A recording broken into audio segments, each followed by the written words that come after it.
are that an individual's need doesn't justify theft, and that theft is theft whether committed by one man or by millions. It is because I agree with these maxims that I stand resolved that in the realm of economics, freedom ought to be valued above equity.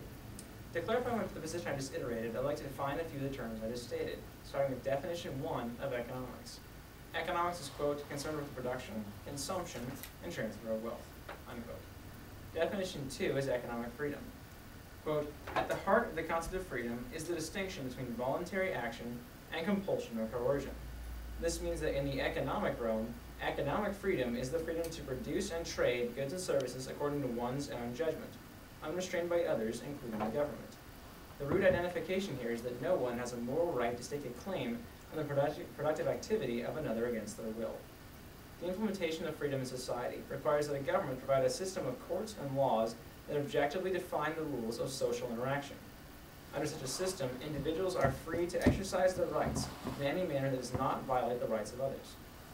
In summary, we define economic freedom as the right of individuals to pursue their interests through voluntary exchanges of private property under rule of law, unquote. Definition 3 is equity. Quote, the idea of equity comes from theories of distributive justice, or social justice. Equity would mean that everyone would have equal life chances and be rewarded on the basis of merit. Goods and resources, including access to health care, would be allocated according to need rather than power. With the terms of the debate defined, I'm going to provide an analysis of the debate that we're having. The clash between freedom and equity takes place in the context of economics, which governs the production, consumption, and transfer of wealth. The place where, while freedom and equity are usually in harmony, they do clash over how wealth should be transferred and to whom. By valuing freedom, wealth is transferred through voluntary exchanges. By valuing equity, the government transfers wealth to provide resources, such as health care, to those in need. I'd like to point out that while neither freedom or equity can function perfectly according to their definitions in the real world, for the sake of a constructive debate, we should focus on situations where the two sides are functioning at least relatively close to their definitions. Lastly, I want to point out there's a difference between limiting freedom in general and limiting freedom for the sake of equity.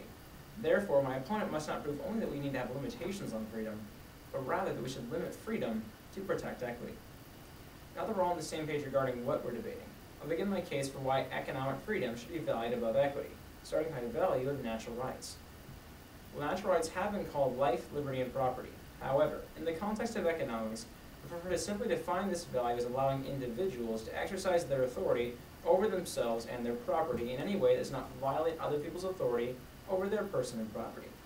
This means that whichever side of the resolution allows you more authority over your person and property best upholds my value and should win the round. Now that my value has been defined, I'll present two arguments for why it should be chosen as the value and standard in today's round. Starting with value link 1, that defending rights improves society. While neither side can create a utopia, respecting natural rights has allowed countries and individuals to improve their quality of life.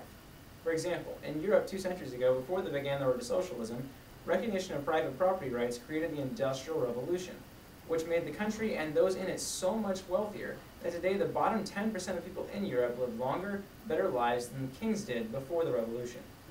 The point that I'm making here is that while it hasn't solved all the world's problems, respecting natural rights has been the best economic decision this world has made to date. Value link 2, respecting rights is obligatory. My opponent and I can probably agree that it isn't all right for someone to mug other people at gunpoint to pay for their ER visit, and we can probably agree that it isn't okay for a mob to do it for that individual. This is important because governments govern at the will of the majority, not by universal consent. Therefore, they have only as much authority over your property as a mob would have.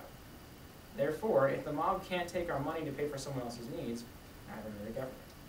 Now, at this point, I want to make an important distinction that is a very important distinction. I'm not saying the government can't levy taxes. In many ways, government functions essentially like a business by providing us with certain services. And like every other business, they have the legitimate expectation that they will be paid for the services they provide you. Where equity differs from this is that it takes money from some people to pay for the expenses of others, which is a violation of our rights. Intention. Economic freedom upholds natural rights. Natural rights are upheld when an individual's authority over their person and property is respected. By definition, economic freedom protects your person and property from seizure or control by others, including the government. Therefore, economic freedom is by definition the application of natural rights to society, and specifically to economics. Thus, my side of the resolution upholds my value by definition. When the native speaker comes up to you in a moment and presents you their case, they'll likely have some doubts about what I just said. However, there are three things I want you to keep in mind when we're speaking. The first is that freedom is not anarchy and does not allow for us to abuse people's rights. Secondly, economic freedom, while certainly not having solved all the world's problems, has been the best economic decision we've made so far, and has made today's poor richer than the kings of 2 centuries ago. And the third thing I want you to remember is that we have an obligation to uphold people's rights, which we can only do by not stealing from them, and that can only be done by valuing economic freedom. Thank you very much for your time, sir. It's been a pleasure.